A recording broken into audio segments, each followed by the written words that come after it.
friends, it's Carly. Welcome back to my kitchen. So it's actually not dinner time yet. I am going to be doing a little prep work today because I have some meat to marinate. Tonight I am going to be serving Cuban sandwiches, or Pampered Chef's version of Cuban sandwiches, to my family. And there is a marinade for the meat. Now, the marinade doesn't have to sit all day. If you only have 5 minutes or maybe up to 30 minutes, you can absolutely do that in that time given. So this is not something that you have to marinate all day. But I happen to have the time to do some good marinating today because I am around the house. I have been running errands, but now I'm home. So I'm gonna go ahead and get the marinade started. So the Cuban sandwich marinade is going to include these ingredients. So you can gather these. After I get the marinade all set up and put in the refrigerator, then I will give you the ingredients for the rest of the Cuban sandwich. So for the marinade, you're going to need about 2 tablespoons of oil, whatever oil you use in your home, that's completely fine. You're gonna need an orange, you're gonna need to have 2 limes, 2 cloves of garlic, more if you like garlic, mine are really big again. You're going to need our carnitas seasoning, and of course you're going to need a pork tenderloin. I got one that was already kind of marinated in a roasted garlic, but that is not necessary. If you can only find one that is, completely not marinated, that's completely fine. But the marinade is going to help, obviously, to infuse this meat with all of these flavors in preparation for our Cuban sandwich. So I am going to go ahead and show you how to make the marinade, and then I will put all of this fun stuff in the refrigerator. Stay tuned. All right, so the first step is going to be breaking down your pork tenderloin. Pork tenderloins are long and kind of fat. Well, these are going to be going into a sandwich, so I don't want them to be so thick. So what I did was I portioned my pork tenderloin into thirds, and then I cut them lengthwise so that they were about half as thick as they normally are. The way I recommend doing that is, here's the last third of my pork tenderloin. All you're gonna do is put your hand on top and keep your fingers away from the blade. Of course, you need to have a really nice sharp knife and just butterfly it just like that. So you see that it's thinner now, and this will go perfectly on a sandwich. Now, I have put this in one of my leak-proof glass containers. This is the largest size, and they do come with lids, all 3 sizes. They do come in a set as well. I love these because they are, the glass is oven safe, microwavable safe, of course, refrigerator, freezer safe, dishwasher safe. You definitely don't want to put the lid in the oven because it is plastic and it will, obviously melt. But in the microwave, it's completely fine. Just not in the oven. But so these are tempered glass. Once you snap the lid down, this is not going anywhere. Liquids will not leak out of it. Thus, it's called leak-proof glass containers. It's not just a clever name. So the next thing I'm going to do is start prepping my marinade. Stay tuned. It is time to start my marinade. I have my meat all prepped. So the first thing I'm going to show you here is our citrus juicer and zester. It comes with 3 pieces. One is the juicer. This is the zester, and then it comes with the bottom portion for catching all of that deliciousness. So the first thing I'm gonna do, of course, is capitalize on all of this amazing flavor with my zester.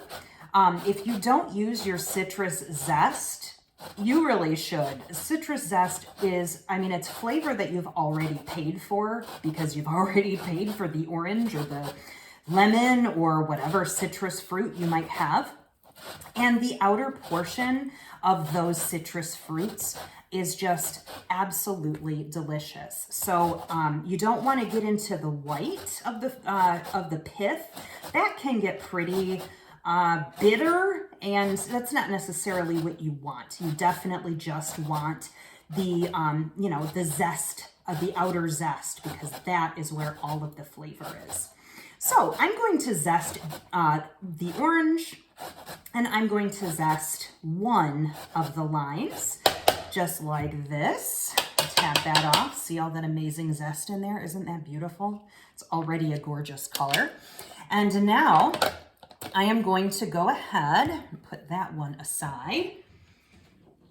And I'm going to cut my lime in half. Now, when it comes to the juicer portion, you'll notice that this is a nice large size so that you can do grapefruit on this, oranges, lemons, limes, obviously. And it also has these holes in the bottom to catch any of those unwanted seeds. So now all I'm going to do is just press down. You can see all that beautiful juice coming right out of the lime.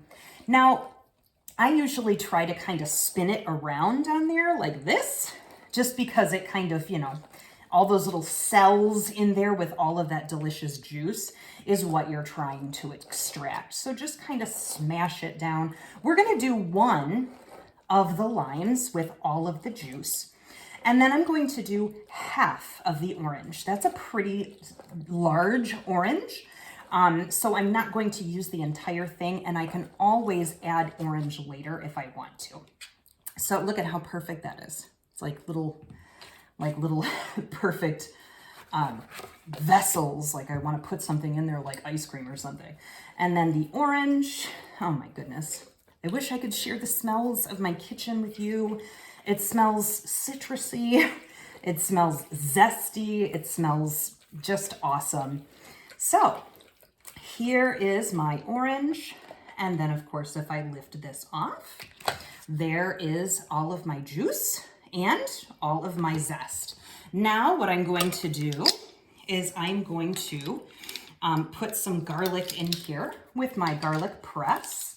Garlic press is one of my favorites. I don't have to deal with garlic in my hands, which, it gets really sticky and kind of messy, and I'm not really all about that life. So there's one clove. I lost a clove. There it is. And here is my second clove of garlic, and you just press that in there. Oh my gosh, the smells are absolutely insane. All right, next we are going to get 2 tablespoons of oil. Again, this can be whatever oil you want. This is my adjustable measuring spoon. This one is the larger one, and the largest size it gets to is 1 tablespoon. So I'm going to do 2 tablespoons of oil. And then finally, we are going to do 2 tablespoons of our carnitas seasoning. So there's one. Now this smells very similar to what would be the smell? Like taco seasoning, but kind of that Tex-Mex seasoning. It smells absolutely delicious. And now I am going to just use my little mini whisk here and kind of whisk this all together. And then what I'm going to do, oh my goodness, there's like zest and everything in there. It looks amazing. Now I'm going to take this and just drizzle it right over the top. Oh my gosh, this is such a thing of beauty, my friends. So there is my marinade. Now, if you don't have the time to marinate your meat all day long, you certainly don't have to. I would give it at least 5-10 minutes, or at least 30 minutes if you can, whatever time you can. I'm going to be doing this for the better part of the day. So throughout the day, I'll go in there and kind of flip them around and make sure that they're all completely coated in that marinade before we go to the next step of putting our sandwiches together. So I will be back here this evening when it is time to start preparing these Cuban sandwiches. When I come back this evening, I will show you the rest of the things that you will need for ingredients wise for these sandwiches. But right now, it's just all about the marinade. So I'll see you in a couple hours, friends. Hey friends, I am back. My pork has been marinating in the refrigerator for the better part of the day, and now I'm going to share with you the rest of the ingredients that you are going to need to pull together these Cuban sandwiches. So of course, the first thing you're going to need is bread for your sandwiches. This is ciabatta bread. You can buy it in loaf form like I have, or you can actually buy individual ciabatta breads to do each individual sandwich, like in the roll form, and then you would just cut the roll in half. But it was easier for me to actually just go with the entire loaf of ciabatta bread, so I did that. You're going to need some Dijon mustard. You're going to need some pickles. I just happen to get the ones that are like sliced lengthwise, so that they, I don't have to do 75 little dill rounds on it. This way they cover more bread area. You are going to need some mayonnaise of your choice. Swiss cheese. I actually did get the pre-sliced Swiss cheese this time around, so you're going to want that. And then you're going to want some ham. Now, I am actually serving this ham for another meal later this week, so I am going to use just a couple of slices. This is pre-sliced, pre-cooked ham. You can totally use lunch meat ham if that's what you have on hand. But this is the kind that I will be using. So what I am doing in the background over here, if you can kind of see a little bit, is I am going to start preheating my pan so that I can cook my pork tenderloin. And then I'm going to pull that pork tenderloin out and let it rest and cool slightly before assembling the rest of my sandwich goodies. So I am going to pull that pork out of the refrigerator and show you how to cook it up in just a second. Stay tuned. Alrighty, friends, here we are over at the stove. I am preheating my pan here. This is the grill pan, and the press is back there. I'm not using the press to begin with, because the first thing I'm actually going to do before I start grilling my meat is I am going to add a little bit of a different dimension of flavor to the lime juice that I am going to be sprinkling over top of the cooked meat. So after the meat is cooked, I am going to sprinkle a little bit of lime juice over it just to give it that beautiful citrusy flavor. So this is the lime that the second lime. We did not use this in the marinade. So what I'm going to do is actually grill this lime. Grilling the lime, you can hear it sizzling. I do have just about a teaspoon of oil in here.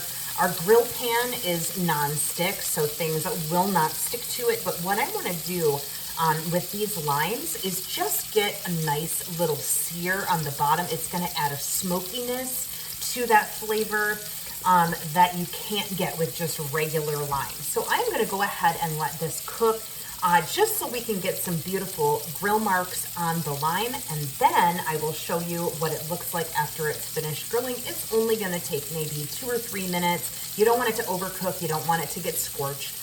And then I will remove this off of here and start adding my meat. So hang on, I'll be right back. Alrighty, so my limes have been in here for just a couple minutes. You can kind of see, I can bring it over. You've got some color on there, some beautiful grill marks. And now all I'm gonna do is just put them to the side. They look just like that, a little golden color on there.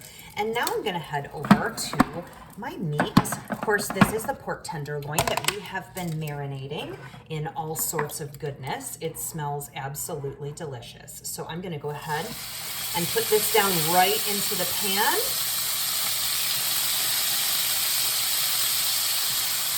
That citrusy smell is outstanding. And there's garlic and that carnitas seasoning. Oh my goodness, it smells absolutely amazing. So I am gonna go ahead and cook these thoroughly on both sides. Once they're finished, this is pork, so you want it to be 145 degrees when you put in a digital food thermometer. 145 degrees is like a good medium for your pork. And remember, this is also going to be in a sandwich as well. So it'll also get a little extra time in the pan. So 145 degrees. If you're a little bit, if you like your pork a little more well done, you can shoot for 160. And once it's going to take maybe 4 or 5 minutes on either side. Remember, we cut these lengthwise in half, so they are nice and thin, so they will fit nicely on our sandwiches. So once these cook down, I will be back to show you the next step. Alrighty, so I am checking these now. I am looking for it to be about 145, and it is. Now you'll notice that I took some of the pork off already, and that is because the pork is different thicknesses. So what I have here is my beautiful pork. You can see some of the juices already starting to come out, and I have my grilled limes there. So what I'm going to do now is I'm going to let this rest for a few minutes. I'm going to take it over to my workstation and start to prep these with squeezing the lime over top. So I'll see you right over there. Okay, here we are back over at my workstation. I am going to use my citrus press for this part because it's easier than using the juicer and then having to do it all over here. So I've got my grilled limes, and all I'm gonna do is essentially just drizzle those grilled limes right over the top of my pork.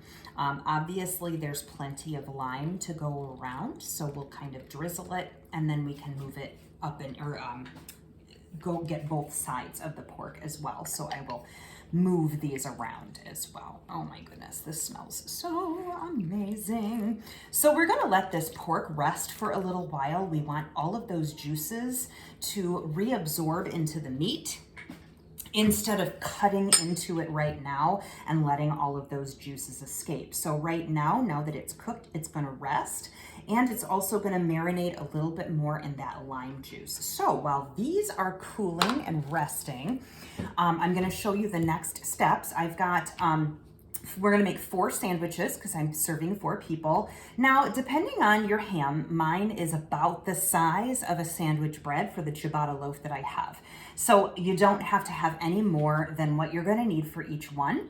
I have my Swiss cheese here. I am going to make a little sauce that we are going to rub on either side of those sandwiches. So I am going to take, this is a 1/4 cup in my little 1 cup prep bowl, a 1/4 cup of mayonnaise. And now I'm going to do 2 tablespoons of that Dijon mustard, and that is going to be perfect. Again, I'm using my adjustable measuring spoon. Part of what I like about the adjustable measuring spoons is if you use that little trick that you saw me do, it kind of squishes out most of that Dijon mustard. And then I'm just gonna kind of mix this together. So this sauce is actually going to be on either side of the bread, so the top and the bottom of the bread. So this smells delicious. Love Dijon mustard. It's got kind of a little tang and a little kick to it. And then of course we want to have our pickles on hand because once our pork is rested, and I'm going to let the pan cool a little bit, wipe out the pan because we are not going to be grilling anything other than the sandwiches next, and we don't want that residue in the pan. So I'm gonna let that cool down just a little bit, wipe it out, and then I will start building my sandwiches. We'll see you back here in a few minutes. Okay, friends, it is time to slice up our pork. It has been resting for, I don't know, probably 10 or so minutes. And all I'm gonna do is take my my nice and sharp Santoku knife, and I'm going to slice this against the grain so that it's nice and tender when you take a bite of it. And slice it into just about this size. Look at how beautifully that's cooked. Can you see that on camera? And I'm gonna put it right back on the plate that I used to rest it on because it has all of that beautiful lime juice and all of those little bits of things that came out of the pan. So that is extra flavor, my friends. So, the next step after this, and you'll kind of notice that I have gathered all of my ingredients around because the next step is going to be assembling the sandwich.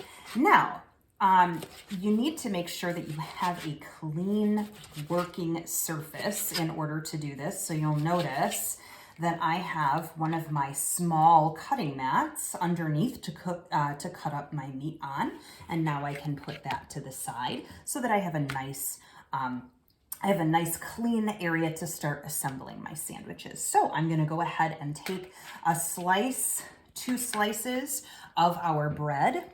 The first thing I'm going to do is slather on some of that sauce that we made. Remember, this is mayonnaise and Dijon mustard, and you want this to go liberally on both sides. Now, if you're not a fan of mayonnaise or Dijon mustard, then obviously you can omit this.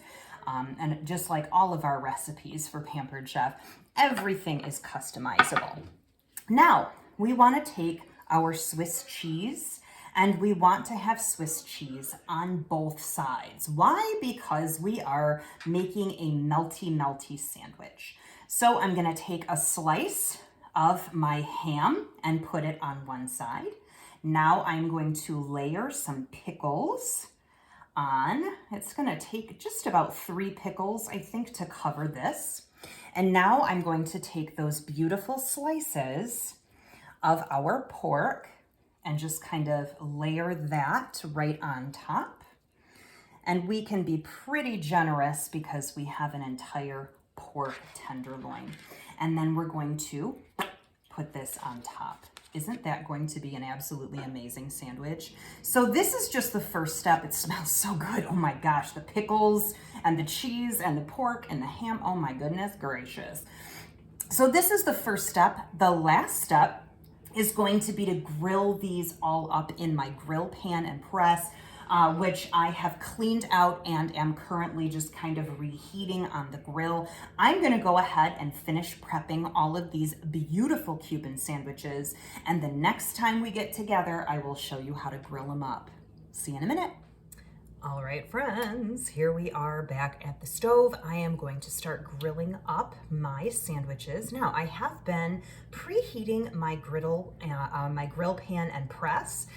This is not quite hot yet, so I can touch it, but please be warned, this gets hot, baby. So once it's been preheating for a while, you're gonna need to grab a hot pad or a kitchen towel or something so that you can lift this off. So I'm gonna take that off right now, and the first thing I'm gonna do is just drop a little pat of butter.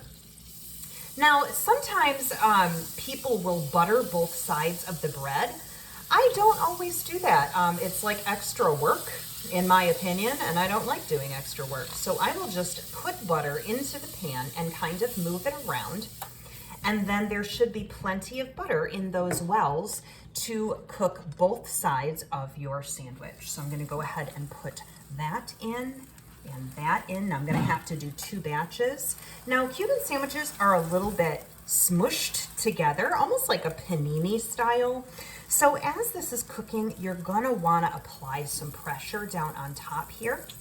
I'm gonna cook these maybe about 3 or 4 minutes on medium-high heat. Just keep an eye on them. You wanna make sure that they are golden brown on both sides and that the cheese is nice and gooey and melty, but not overcooked. And then you'll flip them over, pull them out of the pan, and do your second batch. So I'm gonna go ahead and let these cook, and I will be back to show you the finished product. Stay tuned.